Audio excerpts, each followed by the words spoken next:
Welcome to the deep dive, where we kind of dive deep into stuff you're curious about. You want to understand it fast, right? And this time, you sent us Plato, the Republic.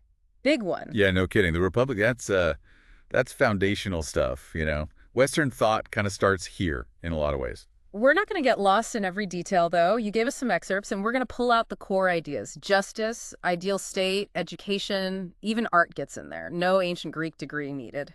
Exactly. And you've picked really interesting parts of Plato here. I mean, it's the nature of justice itself, how to even picture the perfect society shaping leaders. He goes after art pretty hard too. We're going to boil it all down, make it clear. And I think what's really cool is how relevant this stuff still is. You're going to get some, like, aha moments, I bet. Oh yeah, for sure. Surprising stuff in here. Ancient, but still hits you today. All right, so justice. Where do we even begin with that?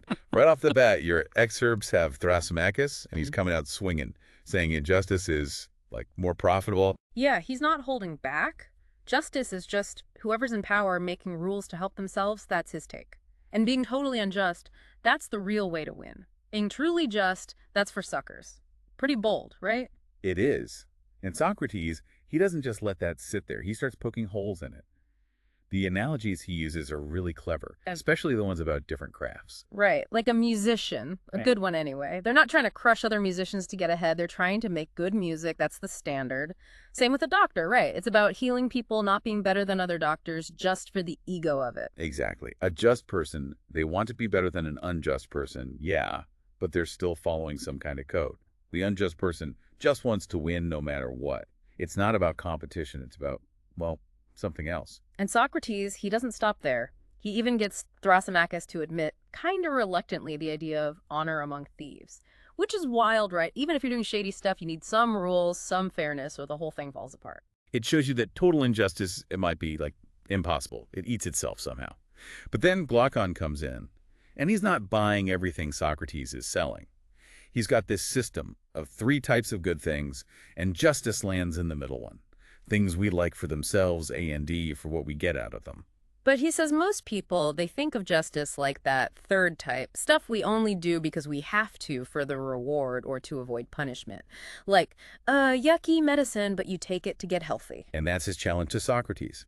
Prove justice is good all by itself. Not for the consequences, but because it's inherently good. And to do that, he drops this bomb, the ring of Gyges. That's the ring that makes you invisible, right? Yeah. The question is, if nobody could ever catch you doing bad stuff, would you still be good? Glaucon thinks most people would be bad, meaning we're only just because we're scared of getting caught. Kind of a bummer view of humans. He even sets up this crazy contrast. Yeah. The totally unjust guy who gets away with everything and looks awesome versus the totally just guy who everyone thinks is bad and suffers for it. He's making a point about how we judge by appearances, not reality, and how society rewards you for seeming just, whether you are or not. It makes you think, right? Like, why are we good? For the applause. Okay, so from deep thoughts about justice, we shift to designing a whole society, the perfect one, according to Plato. Start simple, though. Back to basics. Yeah, real basic. Food, shelter, clothing, the necessities. So you need people doing specific jobs, farmers, builders, that kind of thing. A small, self-sufficient community. That's the starting point. But it doesn't stay that way. Glaucon, he's the one always pushing, right? He says they need some luxury, a luxurious state, he calls it. What's the big deal with that? It's where things get complicated. Yeah. Because once you add stuff you don't strictly need, you get fine arts, fancy crafts, more specialized jobs. Like you need a cook now, not just someone growing food. Yeah. Hairdressers. And all that needs more resources. So you get competition, land, wealth, that kind of thing. Plato's saying this is where war comes from. Desire itself kind of creates conflict. Makes sense, right? Yeah. And if there's war, you need warriors. Guardians, Plato calls them. The protectors. And he's very specific about what makes a good guardian. What's the recipe for a Plato-approved warrior? You need a mix. Spiritedness, so they've got guts and sense of duty, but they got to be gentle to their own people, obviously, not some out-of-control hothead. And fierce towards enemies to actually be effective. That's tricky, right? Like knowing when to be which. Uses the dog analogy. Well-bred dog, loyal and loving to its family, but will take on a stranger. So being able to tell friend from foe, that's key. It's not just strength, it's judgment. Which brings us to education. Huge for Plato, right? Music and gymnastic, he says. But it's not just singing and push-ups. No way. Music is all the cultural stuff shaping the soul. Poetry, stories, even, I guess, good conversation. Anything that affects your inner world. Mm.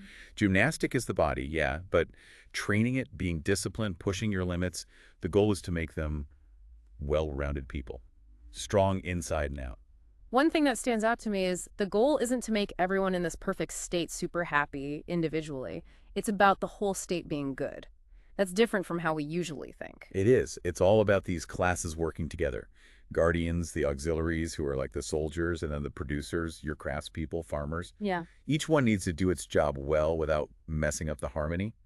So artisans need enough to work, but not so much that they get lazy or think they're better than everyone else. Same with the guardians. No poverty, which could make them corrupt, but no crazy wealth either, because then they just get self-centered. He compares it to, like, the parts of a person. Different skills all working together. Wisdom's in the guardians. Like, our reason should be in charge of us. So how do we pick these wise guardians? Sounds tough. Yeah, it's not about your family or how rich you are. It's all merit. You got to prove yourself. They pick from the older guardians, the ones who've shown they're dedicated to the state no matter what, tested their whole lives, not just fighting skills, but are they tempted easily? Do they make good decisions? Do they actually care about the people? It's ongoing. Like, you're always proving yourself. And then comes the highest level of education for these guys. Philosophy. Why is that so important to Plato for a leader? Cost to Plato, real knowledge, knowing the eternal stuff like justice, beauty, goodness, that's how you govern well. Yeah. He splits people into two groups. You got your lovers of sights and sounds. Those are the folks caught up in the surface, what they see and hear. And then you got your philosophers. They get the deeper stuff, the stuff you can't see. And that's where he brings in that whole cave analogy. Famous one, right? Everyone in the cave, they think the shadows on the wall are real. That's just everyday life, opinions, all that. The philosopher, that's the one who breaks free, climbs out of the cave and sees the sun. Real knowledge, the good stuff. But then he's got to go back down into the cave and try to explain it to the others who might not even want to hear it. It's about how hard it is to find truth and to share it. And getting out of that cave, it's not easy. Plato's got a whole curriculum. Starts with math, surprisingly. Why math? Why not? Like ethics right away? Math, for Plato, it's not just about numbers. It's practice for thinking abstractly. Arithmetic, geometry, astronomy, these things get you thinking beyond just what you see and touch. Like a warm-up for the big leagues. Dialectic. Dialectic, that's the main event, right? What's it all about? It's like the highest form of thinking. You use reason, logic, asking the right questions to get to the bottom of things. What's the essence of something, and ultimately what's the good? It's about challenging assumptions, arguing things out, getting to a clear understanding. It's intellectual heavy lifting. So finding these philosopher kings and then training them, that's a long process. No shortcuts. Nope. They got to be naturally smart, good memory, and actually love this tough mental work. Years of physical training, then deep into math, then this intense dialectic stuff. It's making them wise and good, which to Plato go together. Now we got to talk about something that might rub some people the wrong way. Plato on art. Book X, he really goes after it. Yeah, he does not hold back. Art for him, especially painting, those kinds of things, it's all just imitating, copying something that's already a copy, 3 steps removed from the real thing. So the painter who paints a bed, he doesn't really understand beds. He's just capturing how they look. Exactly. And poets, too, they don't give us practical knowledge. It's not like they're building things or creating useful systems. He's like, what did Homer ever deal for society, really? Compared to like someone who made laws or invented something useful, Plato thinks poets appeal to our emotions, our senses, not our reason. The stuff that's easily tricked. He even says there's a part of us that just loves to imitate. That's where illusions get us. Reason and thinking things through, that's how you avoid those traps. Which leads to the big, maybe controversial conclusion. No poetry in the ideal state. Except hymns and praising good people. That's pretty restrictive to us today. He is all about keeping things stable and moral. So art that messes with your emotions, that's out. He talks about this, like, ancient fight between poetry and philosophy. One's about feeling, the other's about truth. He does say, though, maybe poetry could come back if it proved it was useful. Useful in the right way, I guess. Okay, big shift now. The soul. And this is where it gets kind of hopeful. Plato thinks the soul is immortal. How does he figure that out? He starts with the idea that everything's got something that can destroy it. Our bodies, that's disease, old age, that kind of thing. The soul, its diseases are injustice, being out of control, stuff like that. But those things damage the soul. They don't make it disappear. So doing bad stuff hurts you, but doesn't wipe you out completely. And if your own badness can't kill your soul, then nothing outside of you can either, according to Plato. So it's got to be immortal, always existing. And that means there's a certain number of souls, always. Which makes you think about what happens after you die, right? If your soul sticks around, it matters how you lived. Big time. Plato says there's rewards for being just, not just while you're alive, but after. Good favor from the gods, things working out for you, people respecting you. But then he tells this whole story about The guy who comes back from the dead. He sees how souls get judged, some go to a good place, some get punished. It's a whole picture of the afterlife, and the message is clear. Be good, it matters forever. Really vivid, that story. Makes you think about your choices differently. Okay, now for a quick rundown. Plato also talks about how states, societies, they decline, go through different stages. From good to bad, right? Give us the quick version. He starts with the best, the aristocracy, ruled by the wisest, but that can slip into democracy, where it's all about honor and war. Then you get oligarchy, ruled by the rich, then democracy, which to Plato is too much freedom, no order, and finally, the worst, tyranny, one bad guy in charge. And that ties back to the whole philosopher king thing. That's Plato's ideal, right? Only way to get a truly good society. Yep. He's convinced that if we want a good and just society, we need philosophers in charge.